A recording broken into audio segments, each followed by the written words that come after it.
Greetings new investigators, and welcome to this video all about protecting your Arkham Horror the card game using card sleeves. You only need 361 standard size, 5 mini American board game size, and you are done! You can stop watching the video now and purchase with confidence if you like. We won't be offended. Are you still here? Well, get ready for some nerdy info. A sleeve is a mini plastic cover that fits over your gaming card to protect it. Your hands contain natural oils which are easily absorbed by cardboard and will cause dirt to stick. And as food and gaming are often found together, having a sleeve will keep grease and stains well away, as well as help prevent damage from accidental beverage spills. Sleeves were originally designed to protect cards that accumulated in value, such as trading cards or those from collectible card games, where condition dictated value. But board gamers have adopted them to prolong the life of game components and keep them in better condition should they want to sell or trade a game one day. So let's have a look at some sleeves. If you are having a mini heart attack right now with this bewildering range of choice, then this is definitely the video for you. Games use a whole range of different sizes of sleeve. Luckily, this game uses two common and easy to find ones: standard size and mini American board game size. It is always best to look for these names rather than the actual measurements because those can vary. The owners of the Arkham Horror IP, Asmodee, have a dedicated accessory company called GameGenic, who produce their own range of card protectors. On the back of the box, they kindly let you know how many of each pack of sleeves you need to buy for it. If you are a stickler for using official accessories or you want the simplest solution, then just order the amount and type it says on the box. Way back in the day, Fantasy Flight Games, the studio that created the Arkham Horror Files universe, had their own range of sleeves, so you may see some that match the logo on the back of this box. Usually they will be floating around eBay or Amazon Marketplace, and the reason they are so expensive is they have long been discontinued. You may have some hanging around because you have purchased other Arkham Files games. It is up to you if you want to mix and match, but be aware that GameGenic and the old FFG sleeves are not a perfect match. One legacy that has remained from Fantasy Flight Games is their attempt to introduce a visual standard for the packaging to help consumers. This has carried over to GameGenic using the same colours. Some other manufacturers like Arcane Tinmen and Legion also follow suit, but not everyone. So, again, look for the name or dimensions and not just the colour. The great news is the bulk of your cards use the most common type of sleeve, which is called simply standard size or standard card game size, and is intended for customizable card games like Magic the Gathering. Because this size sleeve is produced in higher volumes, they are cheaper. You won't find 100 board game sleeves for 99 cents, but you will find 100 card game sleeves. You will also find plenty of choice from name brand manufacturers, and there is no reason why you can't just pick the cheapest or most convenient. Pay attention to the numbers though, as sleeves can be packed in different quantities, and so the amount of packs you need may differ from what is recommended on the back of the box. All sleeves are basically made of the same material, often in the same factory, but there are a couple of reasons why they vary in price. These are thickness, fit and finish.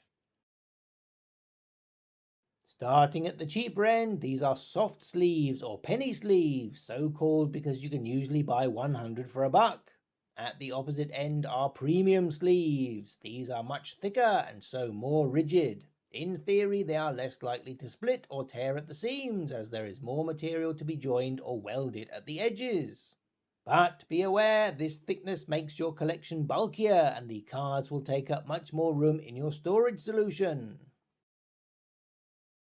Sleeves are cut and welded by a machine, and so you would think they would be uniform, but the sharpness of the blade and the heat of the welder, as well as the age of the machinery and the tightness of the material, all mean there will be subtle variations. If a sleeve is manufactured too wide, that is generally okay, as the card will still fit inside.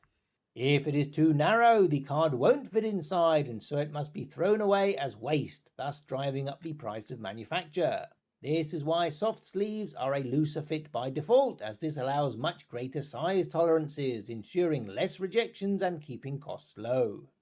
The more generous the size, the easier they are to get on and off, which is great if you don't intend to keep all your cards permanently sleeved. It also allows cards to swell as the humidity changes. One of the ends of your sleeve will of course be open, allowing dirt in and the card to be exposed to damage. An overlap helps to minimize this, and it is up to you how close to the opening you are comfortable with your card being. You may not like your cards shifting to and fro and possibly being loose enough to escape the sleeves on their own. Plus, their movement can put strain on the card edges and the welds in the sleeve. A tighter fit can also be more visually and tactilely appealing, especially when playing for extended periods. Many manufacturers have a range dedicated to being super snug, usually called perfect fit or precise fit. You can also look at things labelled inner sleeve, so called as they are small enough to fit inside a regular sleeve. By default, sleeves are clear on both sides, and there are many of your cards where you would need this to be the case. But a lot of the variation in sleeves come from the beautiful colouring or artwork or holograms, which you can use with cards which have a common back. No, this doesn't mean you can have a different colour for each of the class cards, as most investigators can include multiple classes, plus neutral cards and weaknesses. What this does mean is that once you have constructed your deck, you can sleeve it with a distinct colour to keep it separate from your other decks, making it easy to find, or mark it as distinct when playing with other players who have their own collection of cards. This is especially important when gaming with people you don't know at organised play events. There are scenarios or investigators or abilities that swap cards about. Your bright orange sleeves may stop someone accidentally scooping up your card, never to be seen again. You can also color code your scenarios if you are able to pre-build them ahead of time, making them easy to identify and set up quicker. The second finish we should talk about is the matte finish. These have a frosted look to them, designed to cut down the reflection usually experienced by traditional sleeves. This can be a valuable perk for competitive card games, but seems overkill for the more casual co-op player. If you do have an unforgiving strip light above your gaming table, then maybe give them a try. And yes, you can get coloured matte sleeves too. For your 5 tiny cards, you want to be seeking out mini American board game size. Again, some manufacturers follow the FFG yellow colour and some don't. Things are a lot simpler with less styles and varieties. You can't get coloured backs at this size, although you don't really want them. You can get different thicknesses, with Ultimate Guard having 2 varieties, the Premium and the bulkier Supreme. And you can occasionally find the matte anti-glare. But this is pretty much it for variety. Almost every manufacturer sticks rigidly to the 41x63 specifications. The exceptions are Ultimate Guard and Legion Supplies, who like a relaxed fit sleeve. But Ultimate Guard have released an X-Wing edition of this size whose measurements are slightly smaller for a closer fit, but still larger than the 41x63. These are also available in 2 thicknesses.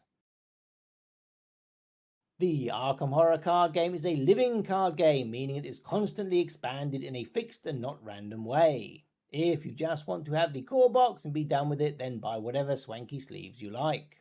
If you want to jump in and treat this as a lifestyle game, collecting and sleeving every product, then you will need to be aware of your budget, as there are already thousands of cards out there.